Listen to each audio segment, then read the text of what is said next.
times, we fail to see how much we're carrying. The burdens of others' worries, fractured relationships, and the relentless echo of musts in our minds. This weight is not only mental, it settles in our shoulders, making each morning feel like a climb. We go on as if this were normal, until one day, the exhaustion can no longer be masked. Then comes the realization. Some things must be let go, without noise, without justification, without guilt. One decisive act can reclaim the space we need to breathe, to live, and to be ourselves again. Today we'll reflect on 7 things worth quietly removing from our lives, not because they are wrong, but because they no longer serve the path we have chosen. 1. The fear of saying no.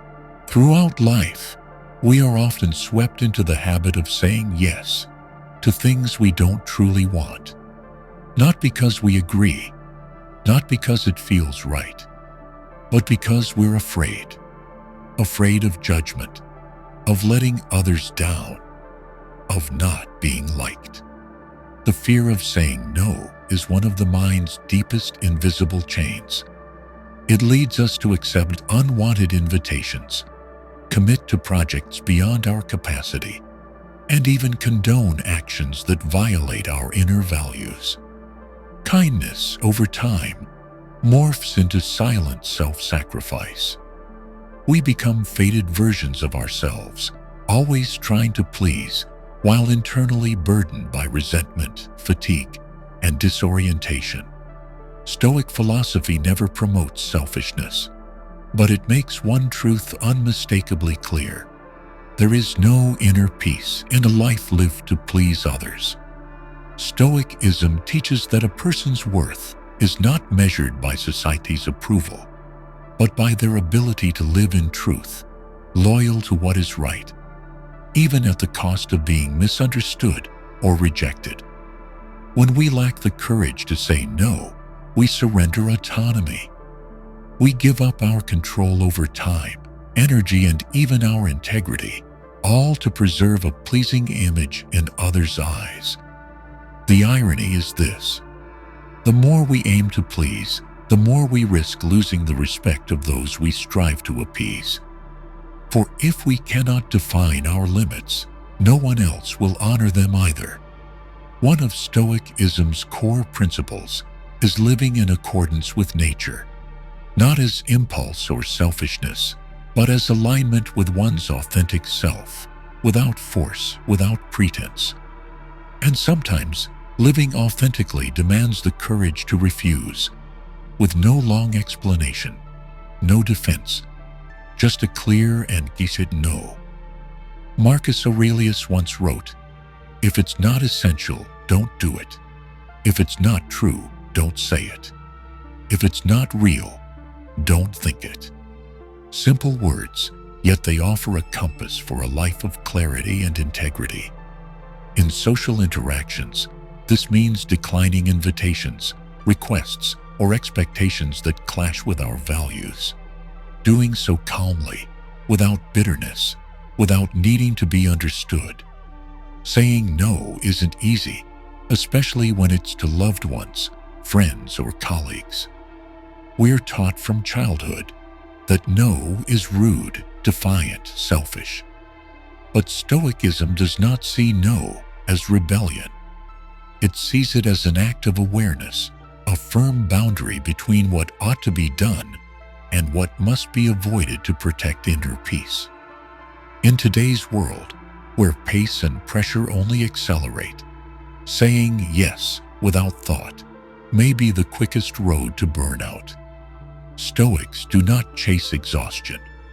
They seek discernment, to know what is worth doing and what must be refused. And at times, the only path to virtue is through refusal. The fear of saying no often stems from guilt. We fear that our refusal will hurt someone, make us seem selfish, or fracture a relationship. But the truth is, no relationship can endure unless both parties are free to speak their truth without fear of losing love. If one no leads to anger, control, or disconnection, then it was never a relationship of respect, but one of condition. Epictetus, one of the great Stoic teachers, once said, "We are not disturbed by events, but by our interpretation of them." If we view refusal as negative, we'll always avoid it in guilt. But if we see it as part of healthy dialogue, each no becomes a step toward greater self-mastery. Saying no is not cutting ties. It is a declaration. I respect myself and my time enough not to agree to what doesn't align. That doesn't make you unkind. It makes you clear. And clarity is the foundation of every lasting relationship. Picture a life where every yes is aligned with what truly matters, and every no guards your values from erosion. This isn't harsh living. It's intentional living. The Stoic doesn't say no to prove a point. They say it to protect their integrity. Each refusal is a deeper yes to something of greater worth. Mental well-being, personal time, inner growth. Saying no to the small things prepares us to say no to the great ones. Temptation, pressure, false expectation, and the noise of a world that doesn't know us. To practice Stoicism is not to retreat from life. It is to live within it, without surrendering to it.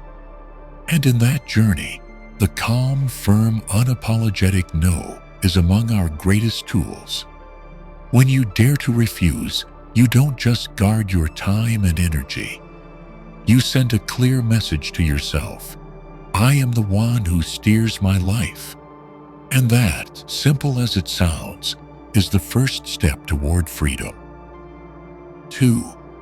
Emotional dependency on loved ones. In close relationships, between parents and children, spouses, siblings, or lifelong friends, love is the bond, the foundation of lasting connection. Yet what many fail to realize is this: affection, if not guided by reason and awareness, easily morphs into dependence. And such dependence is not love. It is the quiet erosion of the self. Stoicism does not deny the value of love. On the contrary, it honors empathy, kindness, and responsibility in human relationships. But it also warns, the moment our emotions are governed by another's behavior, we have relinquished mastery over our own minds. A common example lies in the relationship between parent and child. In early years, the parent is the child's world. But as the child grows, creates a separate life, a natural distance forms. This is as it should be. Yet for many parents, the fading dependence of their child becomes a quiet ache. They feel abandoned, forgotten, and thus fall into sadness, disappointment, or even deep hurt. This is a clear case of emotional dependency. When one's joy, peace, or sense of self-worth becomes entangled with the attention, behavior, or reaction of another, even a beloved, inner freedom begins to disappear. One becomes a shadow, living through another's expectations, approval, and behavior. To the Stoic mind, this is not only a source of instability, it is a form of voluntary suffering. Marcus Aurelius wrote in the Meditations, "You are free to choose how to see and respond to all things. Do not hand that power to someone else." When we allow our mood to rise or fall with a glance or a word from others, especially those we love, we surrender the greatest power we have, the power to govern ourselves. Emotional dependency often hides behind the mask of unconditional love. A wife grows sad because her husband is no longer as romantic. A mother grows disappointed when her children no longer call every day.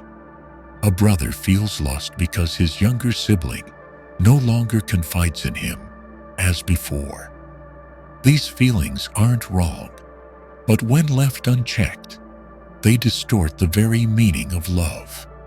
Stoicism teaches that true love does not bind.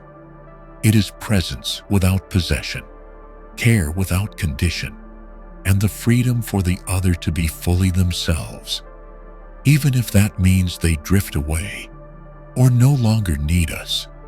Freedom in love does not weaken the bond. It strengthens it because it is rooted in respect, not control. We often hear that happiness is having someone by your side. But to the Stoic, happiness lies not in the presence of someone else, but in the steadiness within, even when no one is there. A Stoic reminds themselves constantly, all external things, even the dearest people, are impermanent. People may change, leave, or be lost. To be ready for this is not pessimism. It is maturity and wisdom. Emotional dependence makes us vulnerable to the smallest things, a careless word, a passing gesture, even silence. Every action by the other becomes a measure of our own worth. And in this way, we lose peace, living in expectation, disappointment, and hypersensitivity. Stoicism does not encourage coldness or detachment. It insists instead to love without clinging, to care without being ruled. This is the strength of a disciplined mind. To love someone is to give, but not lose oneself in the giving. To be present, but not disappear in their presence. A cornerstone of Stoicism is the distinction between what is in our control and what is not. The feelings, thoughts, and responses of others, even our closest, are never truly within our grasp. To ground our emotions in their behavior is a dangerous gamble. The Stoic looks inward, keeps a heart wide enough to love, yet firm enough to remain unshaken. Emotional dependence also breeds expectation. When we love too intensely and rely on the presence of another, we begin to expect they will always care, always listen, always understand. And when these expectations go unmet, disappointment follows, often with anger, blame, and guilt. Love then shifts from a gift to a transaction. Stoicism sees expectation as a form of illusion to be dissolved. Rather than looking outward for safety, we must build stability within. To free oneself from emotional dependence, a Stoic engages in a vital practice: daily self-observation.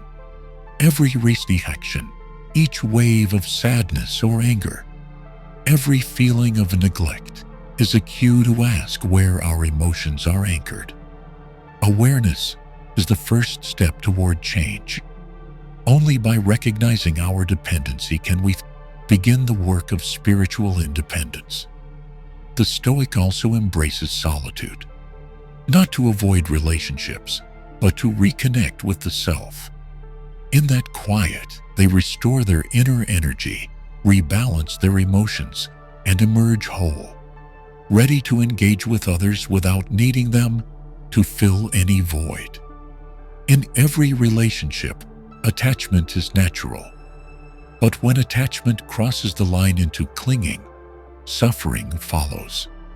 Stoicism reminds us every relationship is a gift, but no gift is guaranteed to last. To cherish, to enjoy, but also to let go when needed. That is the wisdom of the Stoic way. 3. Relationships that drain your energy. Human beings are social creatures. We live, exist, and evolve in connection with others. Family, friends, colleagues, lovers. Yet not every relationship nourishes the soul. Some instead of replenishing our strength, slowly deplete it, pulling us into states of tension, anxiety, and even collapse.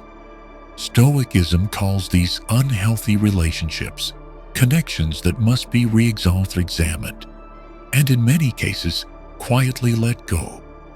In Stoic thought, choosing who you allow into the space of your mind is both a moral and practical act.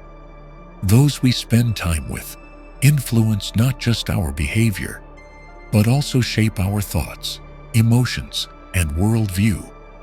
Epictetus once said, "If you spend time with those who are deluded, you too will become deluded." This isn't a judgment. It is a reminder of the immense power our social environment holds over our inner state. Energy-draining relationships often share recognizable traits.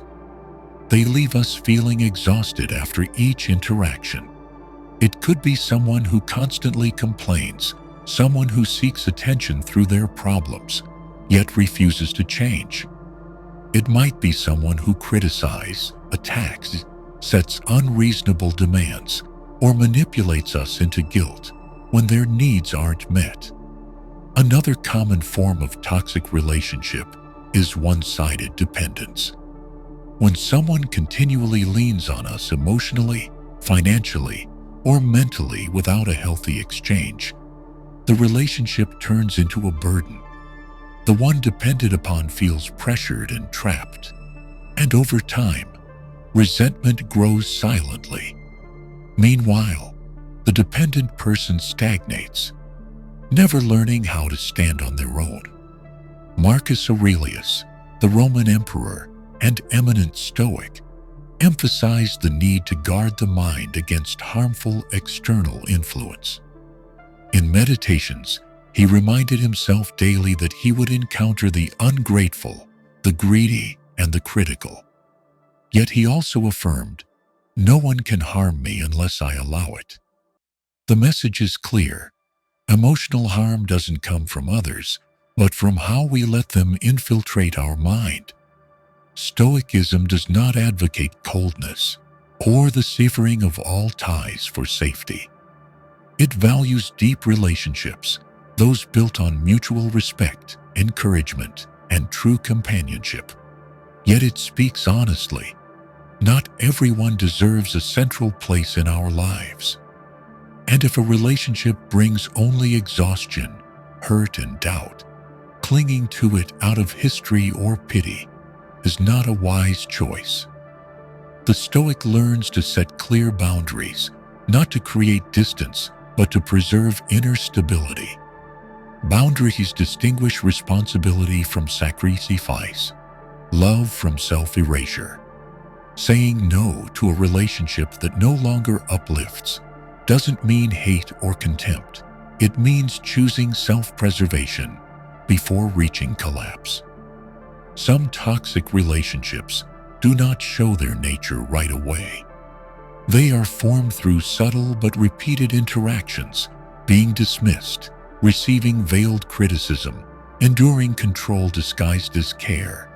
Over time, the person on the receiving end loses confidence, adjusting their behavior just to maintain a fragile peace. This is psychological manipulation. It erodes self-worth and spiritual independence. From the Stoic view, we must train ourselves to recognize early signs of misalignment in a relationship, not dismiss our discomfort just to avoid conflict or offense. Silence in the face of harm only deepens the wound. The Stoic faces reality, not to change what is beyond control, like someone's nature, but to change how they respond, stepping back when necessary.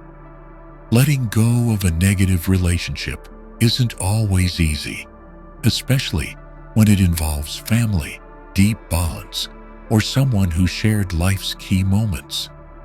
But Stoicism insists, affection cannot justify prolonged harm. When a relationship no longer fits, it must be released, not in anger, not in blame, but with clarity and respect for both sides. Epictetus once said, "If you wish to progress, choose your companions wisely. One irrational person can pull you down more easily than you can lift them up." This reflects a hard truth. Our energy is shaped by the people we surround ourselves with. If we remain too long in negativity, complaint, and blame, we risk losing clarity and resolve. Thus, Stoicism encourages us to cultivate a healthy circle of influence, surrounding ourselves with people who live by reason, speak with honesty, and uplift our growth. Such people not only help us stay grounded in our values, but also act as mirrors through which we refine ourselves. Ultimately, the Stoic does not let the past dictate present choice. No matter how good a relationship once was, if it now brings only fatigue and harm, letting go is necessary. Not as escape, but to make space for connections that are more meaningful, more balanced, where both can be fully themselves, free from distortion, control, or lingering pain. 4. The need to justify every choice. Human beings are social by nature. From early childhood, we're taught to explain our actions, present our reasons, and convince others that we are right. Over time, this becomes reflex. Gradually, every personal decision, from how we dress, our profession, our interests, to inner transformations, becomes burdened by the pressure to explain. Stoicism sees this as one of the heaviest mental loads we place upon ourselves. The craving for acceptance and validation, if unchecked, leads us to surrender autonomy over our actions and emotions. A Stoic does not dismiss communication or connection, but they understand that true inner freedom begins when one no longer depends on external approval. Marcus Aurelius wrote in the Meditations, "If what you do is rooted in integrity and reason, you need no one's understanding or agreement." This isn't a call for isolation or extremism. It is a reminder. You don't need the world's permission to live by your values. The urge to justify arises from fear of being misunderstood, misjudged, or dismissed. It is deeply human, but if left untrained, becomes a dangerous weakness. People often delay action because they fear being seen as strange, irresponsible, selfish, or foolish. Instead of walking with conviction, they scan the room for reactions before taking a step. Stoicism teaches living rightly and being seen as living rightly are two very different things. A person may live honestly, simply, and by their values, but that does not guarantee applause. Society is diverse. Everyone sees through a different lens. What one praises, another condemns. The problem is this: when we become dependent on recognition, we alter ourselves to meet collective expectation. This leads to inner conflict, as outward actions drift from inner beliefs. In time, identity dissolves into a diluted version, shaped by opinion, not principle. Epictetus warned, "You cannot control others' thoughts or judgments, so why invest your feelings in them?" This strikes at the root. We control our responses, not their perceptions. And if we live merely to avoid being misunderstood, we will never live honestly. One reason many feel mentally exhausted is because they spend too much energy explaining things that need no explanation. They feel compelled to justify silence during a debate, to explain declining an invitation, or to defend why they live simply, eat healthily, or step back from social media. But Stoicism teaches that if a choice is made through honest reflection and reason, It requires no defense. The more we explain, the more we drift into defensiveness. Every justification becomes a subtle admission of doubt.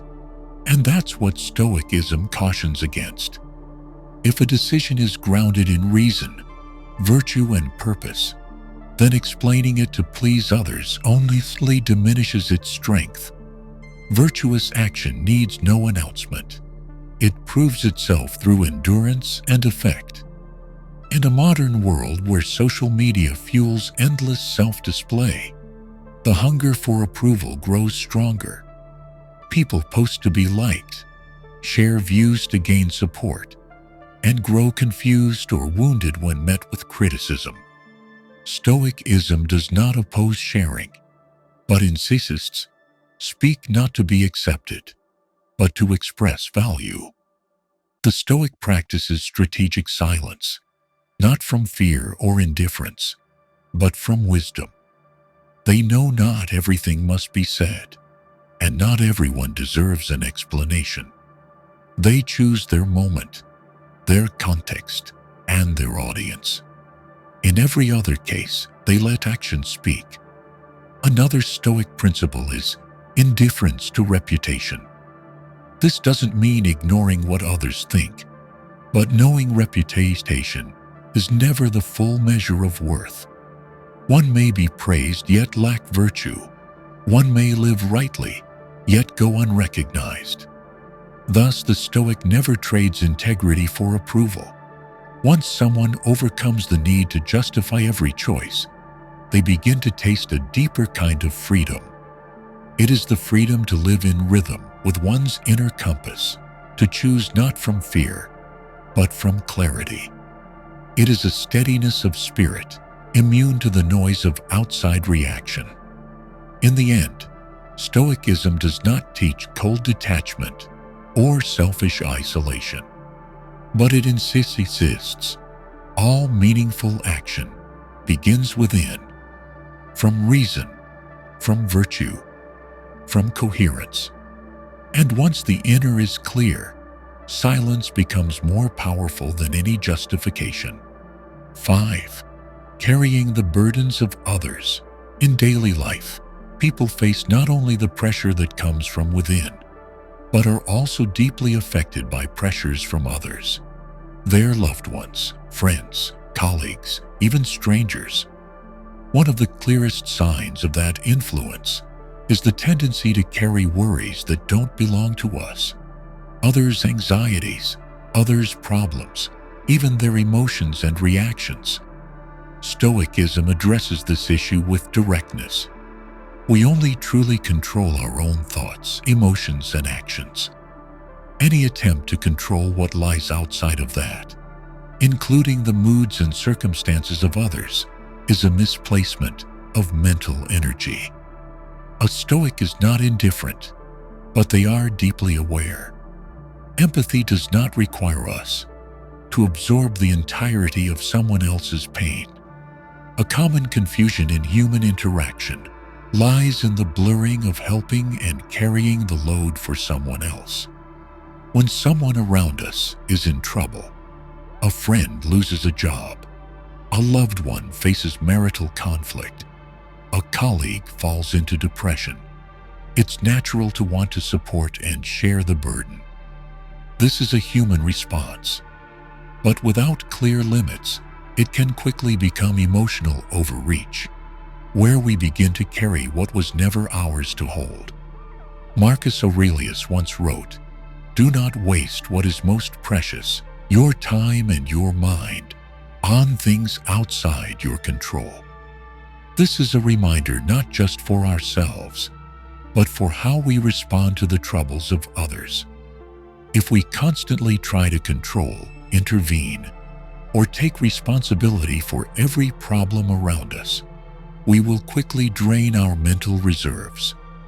A concrete example of carrying others' burdens is being drawn into repetitive, heavy conversations about the same unresolved issues. Some people share their problems often, not to find solutions or to change, but simply to feel heard. The listener, if unaware, becomes an emotional dump site, a receptacle for unchecked anxieties, frustrations, and fears. Stoicism teaches true help must come from wisdom, not momentary emotion. When someone allows themselves to be pulled into another's negative mental state, they lose the clarity to distinguish between support and enabling suffering. This not only depletes the helper's energy, but also unintentionally reinforces the other's dependence on someone else to manage their pain. Another form of carrying others' burdens is feeling guilty for not being able to make someone happy or solve their problems. This guilt often stems from a savior complex, the desire to fix or improve everything for everyone. But the Stoic understands each person must take responsibility for their own emotions and actions. Trying to change someone else, even with good intentions, is often a waste of energy and a breach of our rightful boundaries.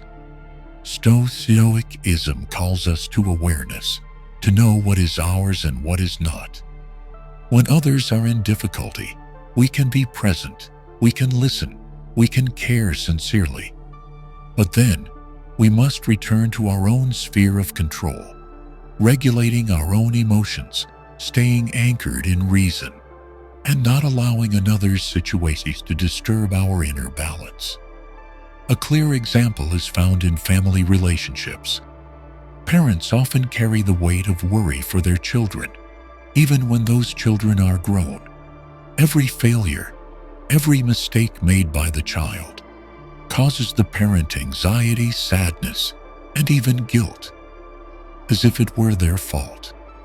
But from a Stoic perspective, love for one's children must be guided by understanding. We cannot and should not attempt to control the lives of others, even those we love most. Carrying others' burdens also disrupts our capacity for independent decision-making.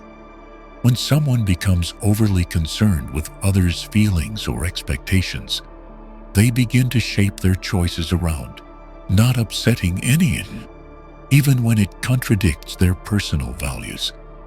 The result is a life of quiet frustration, a life no longer guided by one's own compass. Stoicism calls this a form of lost freedom, trading true liberty for temporary social harmony. Epictetus once advised his students, when others complain, do not let your mind follow them. This is not a call to apathy, but a warning. Your mind is sacred. Guard it from interference.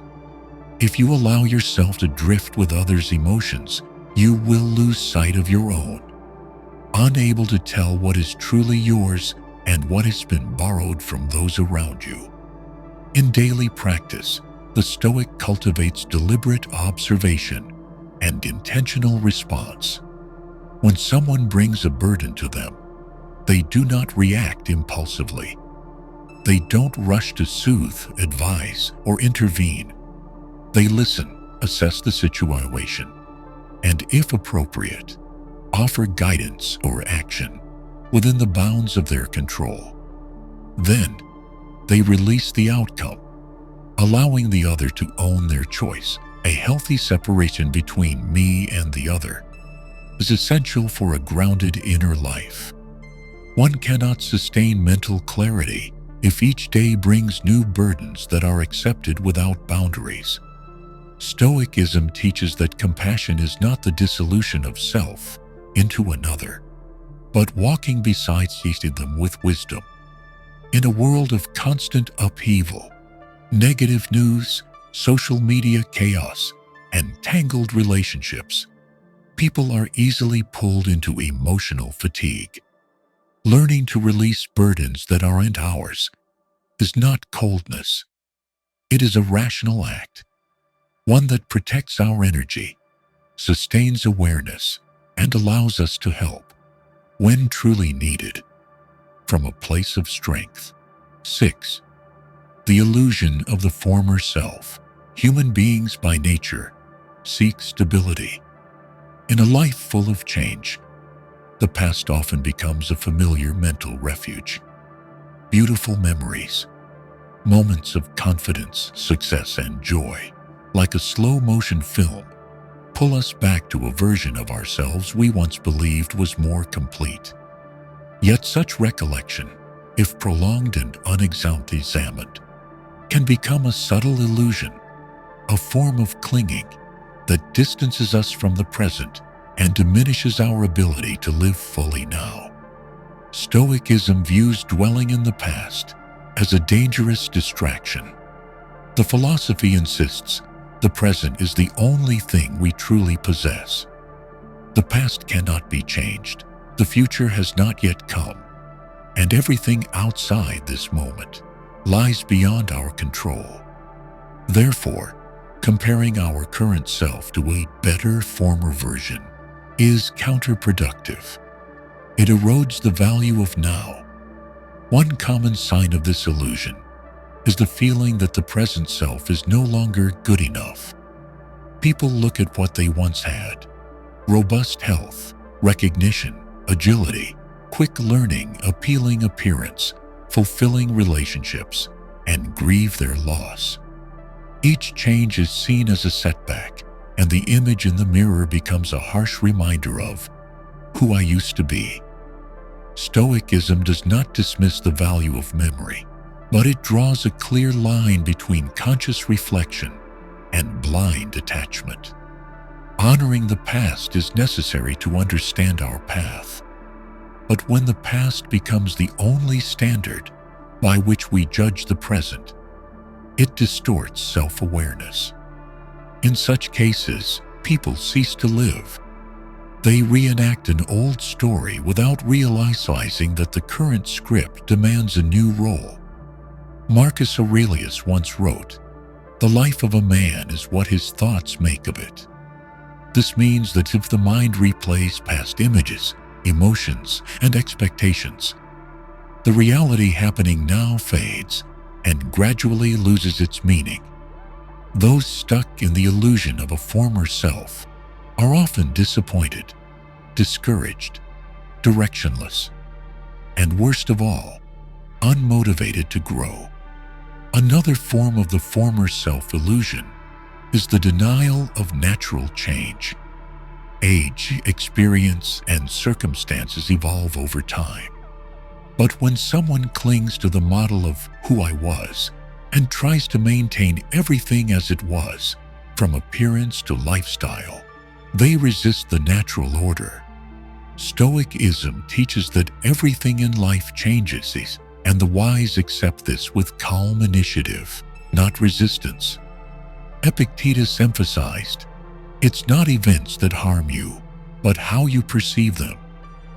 If someone sees aging as decline, failure as loss, and change as deterioration, they place themselves in a position of weakness. But if they view change as part of growth, where each stage holds unique value, they no longer need to return to who they were. Comparing present self to past self often leads to a quiet loop of dissatisfaction. People work without joy, learn without patience, connect without depth, haunted by the question, why am I not who I used to be? Over time, this creates a passive resistance to the present, a life half-lived. Stoicism offers a clear solution. Treat the present as your highest duty. Regret and comparison are meaningless when we accept that we can only act in this moment.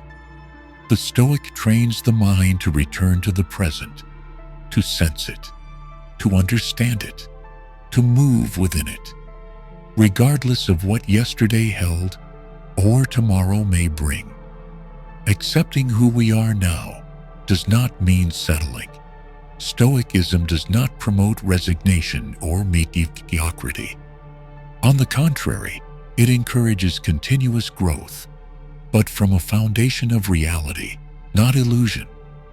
When someone realizes they don't need to return to a former self, but can instead evolve into a deeper, calmer, and more grounded version, they begin to truly live.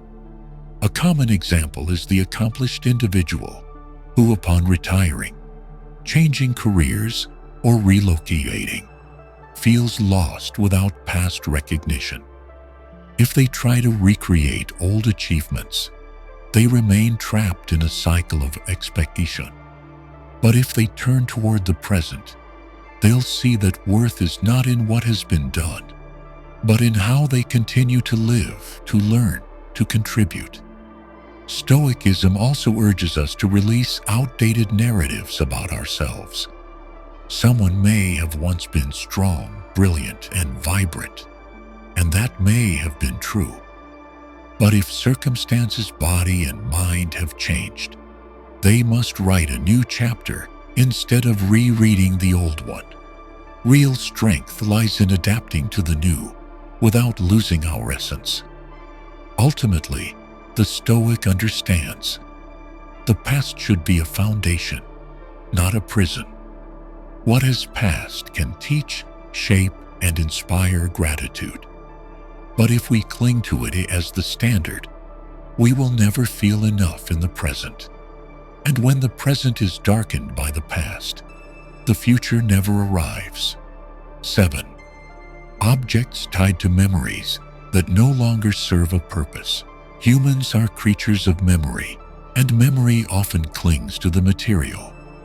An old birthday card, a childhood sweater knitted by a mother, a watch that no longer works, but was once a cherished gift. Each item serves as a small doorway into the past. But over time, when objects lose practical value yet are kept purely for sentimental reasons, they begin to accumulate, not only in our living spaces, but in our minds. From a Stoic point of view, this is a subtle form of attachment. Objects linked to memory but no longer useful silently occupy space, both physically and mentally. Epictetus once taught, "Wealth consists not in having great possessions, but in having few wants." His words offer a clear view of true freedom. The less we depend on and cling to, the lighter and clearer we become. The habit of holding on to items from the past often stems from fear. The fear of forgetting, of losing a part of our lives. The fear that if we discard the object, the memory will vanish. But memory does not reside in an old coat or a faded photo. It lives in experience, in how we retell a story, in the changes those experiences left within us. Objects are symbols, not the substance of memory. Stoicism holds that all external things, including material possessions, are indifferents, neither good nor bad in themselves. Only virtue and reason matter.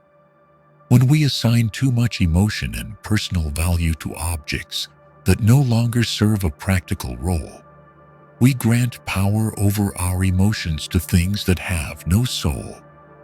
In doing so, we cultivate dependency and lose clarity about what truly matters in life.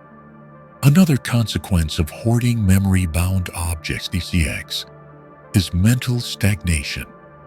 Each time we see an old item, we are drawn back to a moment that no longer exists.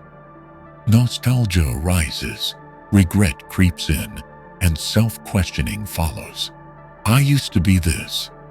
Why not anymore? These thoughts, if left unchallenged by reason, drain our present energy and create an invisible emotional weight. Stoicism doesn't reject memory, nor does it urge indifference toward what we've experienced. On the contrary, it values conscious remembrance, knowing what to retain as wisdom and what to release in order to move forward. In practice, Stoics are encouraged to let go of what no longer serves their present ideals, even if those things once held deep meaning. Keeping items just in case they are needed someday is another form of psychological defense.